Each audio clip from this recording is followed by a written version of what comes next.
Okay, let's start now.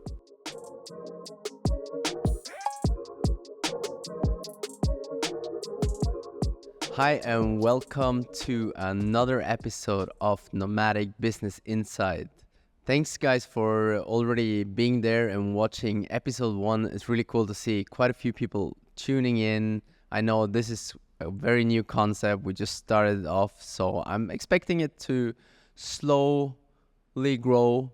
I don't actually have too many expectations. I'm doing this mostly for myself and because I want to share some of the experience on the way. And I'm glad that quite a few people already tune in and ask questions. That's what it is for. So keep on having those questions come on the YouTube videos or on Instagram, and also DM me. I'll try to answer most of them as good as I can. And more than that, if there's questions that are asked of quite many, I will of course try to do episodes on them specifically. So let's get started with this new episode. You are listening to LD Podcast. Would you like to publish with us? Tell us your story at www.ld.studio/podcasts. Edited and published by LD Studio. As promised in episode 1, I'll do own episode on bankruptcy. And this will not be the only episode. I'll actually do 3 consecutive episodes on bankruptcy because we are actually facing 2 bankruptcies in some of our companies at this current state. And I guess most of you people are eager on the seats to know which companies those are, what's going on, and why it's happening. Before we dive into that, I just wanted to announce that I'll be starting to do once a month live session for the followers of the Nomadic Business Insight group on Instagram. So if you're not yet in that thread, head over to my profile. But before we dive into that, I just wanted to announce that I'll be starting to do once a month live sessions for all the people in the Nomadic Business Insight channel on Instagram. So if you're yet not in that channel, head over to my Instagram profile and subscribe to the channel, and you'll get announcements of when we're doing the live sessions. In those sessions, you'll be able to ask me questions live, and I'll be there answering around half an hour each month. And after summer 2024, during the fall, we'll also be launching our own paid Discord group. So that's another extra level of those who really want to have one-on-one guiding and have assistance with their companies. So the way it's going to work is that we're setting up a Discord group. There will be a monthly access fee.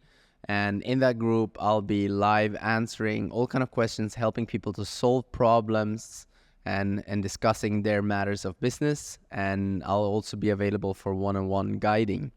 Ultimately, before we head into this episode's topic, bankruptcy, I want to bring out some questions to you there.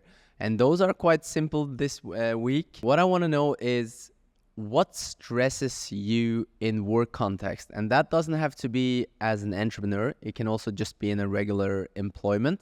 But I want to know more about what's stressing you, what's making you feel bad to come about work, and how are you coping with it. For example, I can give a personal example from my side, which is if I have tasks that I feel drag out a long while, and there's only me that can do it really, that they can't be delegated and they're dragging out, that can really put me in a bad place, and I keep on prolonging them or feeling very demotivated to do them.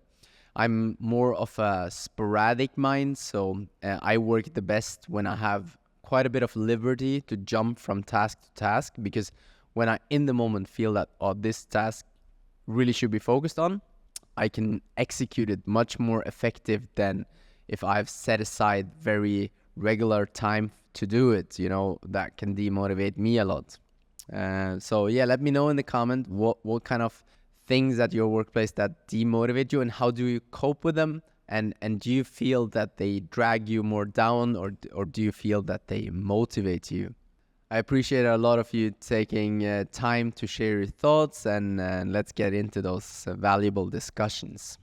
Well, bankruptcy, it is it is a delicate topic, isn't it? There isn't a lot of people speaking about it. There isn't so much information on the internet on bankruptcy cases, which is completely understandable because there is a lot of people involved that are hurt. There are people involved that have lost money. There are people involved that have done illegal things. So bankruptcy cases are normally quite well hidden. It's hard to find good information on them if you haven't been part of one.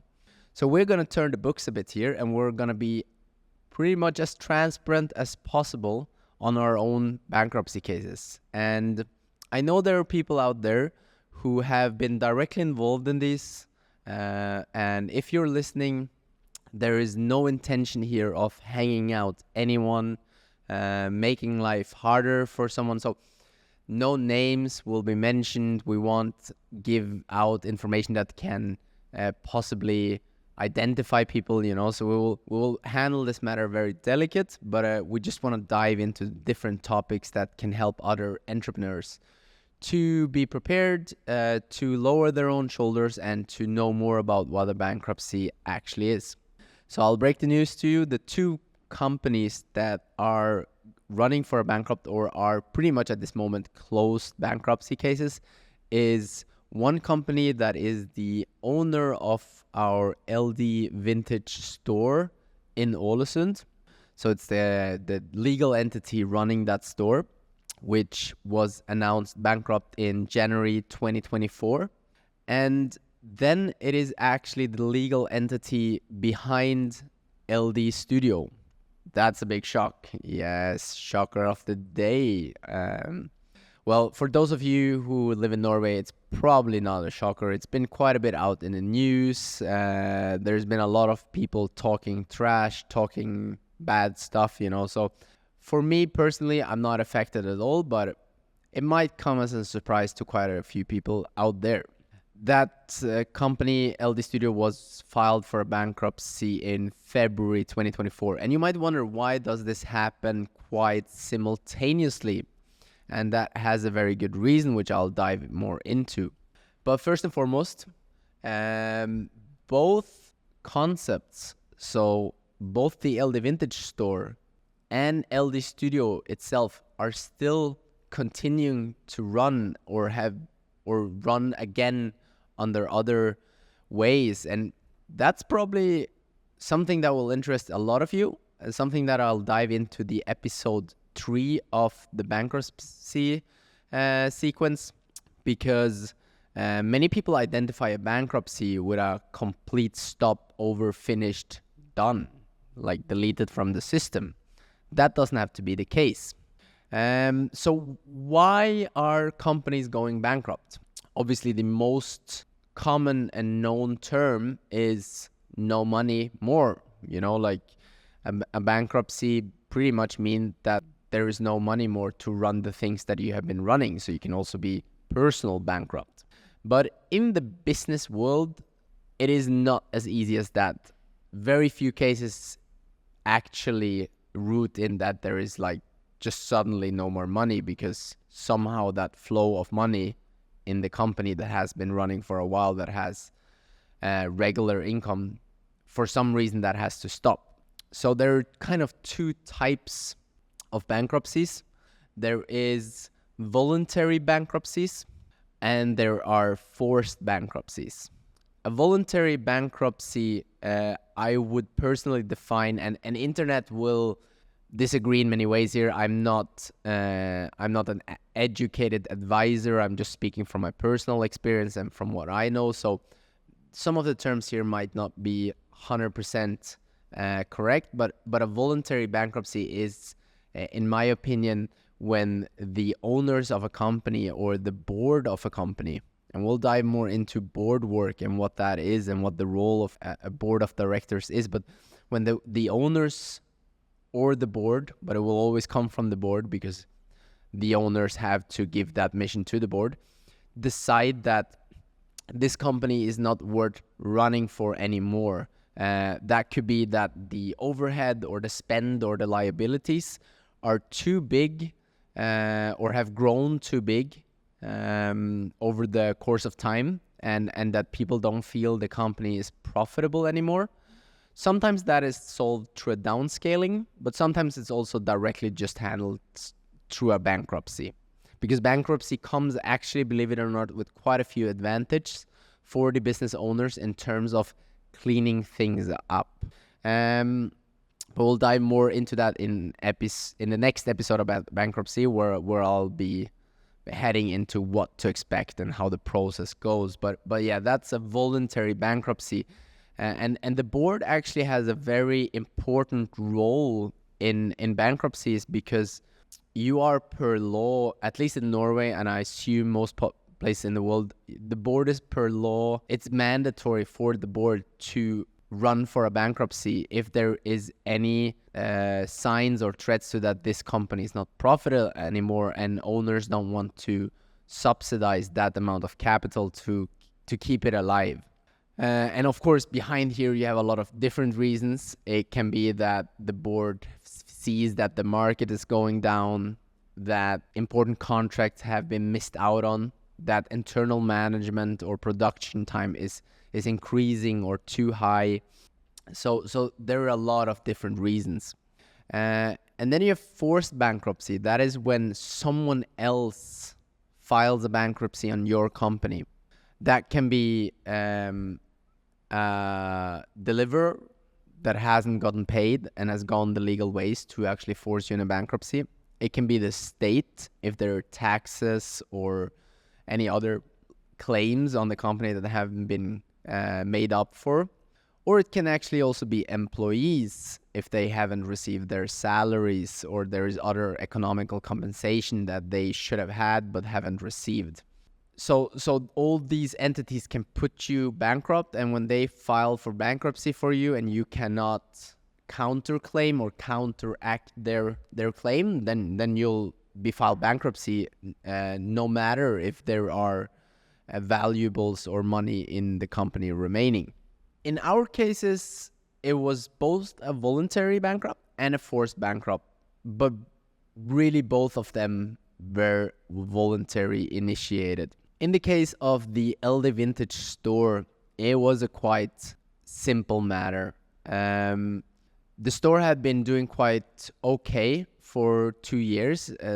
It wasn't extremely profitable, but it was at least making quite okay money. There was a future there, but on the other hand, we saw that revenue decreased drastically in the fall and winter months, and when we saw that the monthly revenue of the store was nowhere close to maintaining the ratio of profit we would need to keep our store manager in place, our store manager actually came to us as a board and said, hey, we need to put this company in bankruptcy because I see you as owners don't want to put more money in, and I'm not able to make the amount of money that you need to keep this profitable all year round.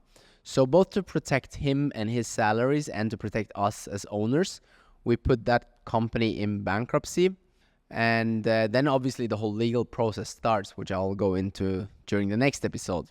That case is already closed. It was settled down pretty quick, and I will have a lot of really good experience to share from that case.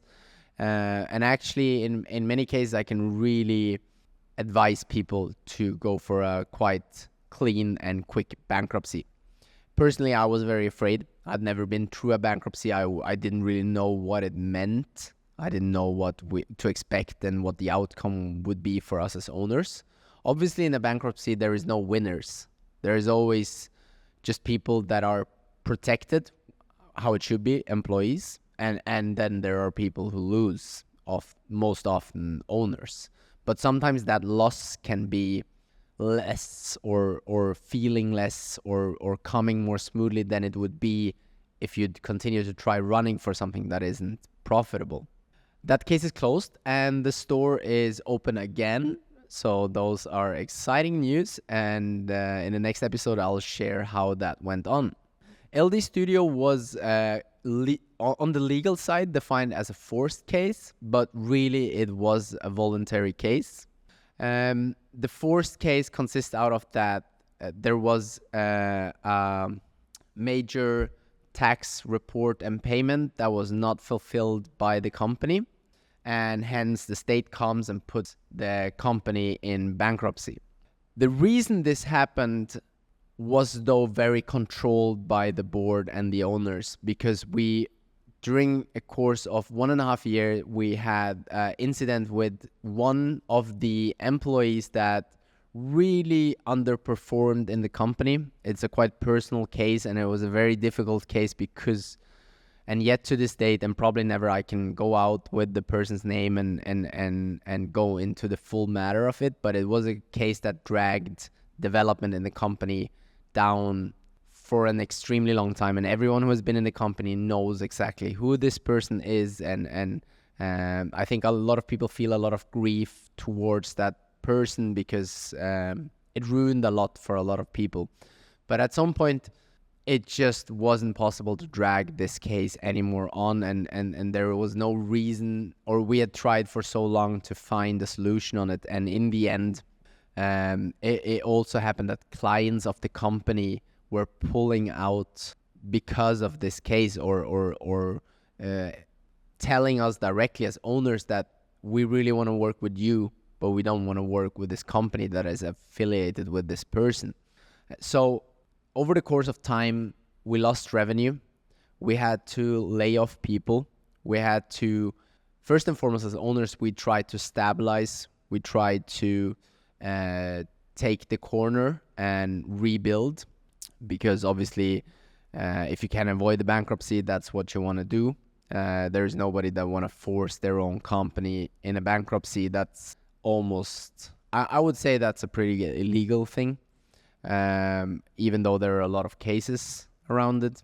But yeah, we tried for quite a long while to solve things, find a solution, but at some point there was so much risk involved as us for owners, and personally in a period where we were expecting a child, we were expecting Sakira, we weren't really there anymore, that we wanted to work extremely much overtime.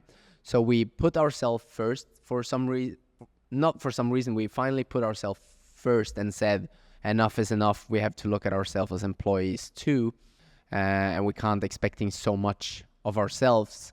This company is not profitable anymore. And then we made sure that all our employees were paid, that there was nothing owed to anyone, and that there was nothing owed to any kind of partners or deliverers, and left a tax claim open for the state, because that would immensely accelerate the process of putting the company into bankruptcy. So in many cases, it was a voluntary case, but in the next episode, I'll share with you how a forced case actually operates. And I'm also grateful that it was a forced case, because now I know a lot about how it works in a state, what processes are initiated, and I'm here to share with you.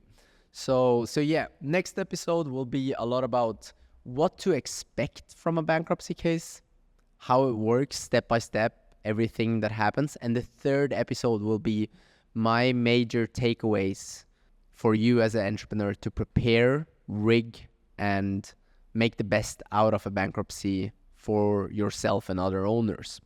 Because a bankruptcy in the other end always ends up that the closers, the lawyers that come and take over the bankruptcy case, they want to sell out. They want to find someone that want to buy the bankrupt entity, or try to sell most of the assets in the bankrupt entity to rescue as much as possible money or values to repay debts. And that opens, in most cases, an opportunity for previous owners or previous shareholders, because those are the only persons that really know the company. Those are really the only persons that effectively can turn whatever they buy into profit again. So in most cases, actually, there are parts of previous owners or parts of previous share owners that go in and take over or buy the bankrupt entity. All right. So yeah, LD Studio bankrupt case is not close to this date. It's ongoing. It's a bit bigger of a process, so there is a lot to learn from my side as well. I'm looking forward to share it with you, even though I gotta say it took some guts to do this episode, and I hope that I'm personally not hurting someone out there. That's not my intention. I'm also not trying to put any blame on someone or someone, so it's just a matter of how it is, and we wanted to share our story around it. Great. Well, that's it for this week's episode, guys. Thanks for being here with me. Thanks for listening in, and let me know in the comment fields what you want to know more about. And next week, I'll be back with a new episode on bankruptcy. Thank you for listening to LD Podcast. We are continuously looking for the most talented innovators. No matter your background or expertise, shoot us an email at high5@ld.studio with your skills and portfolio.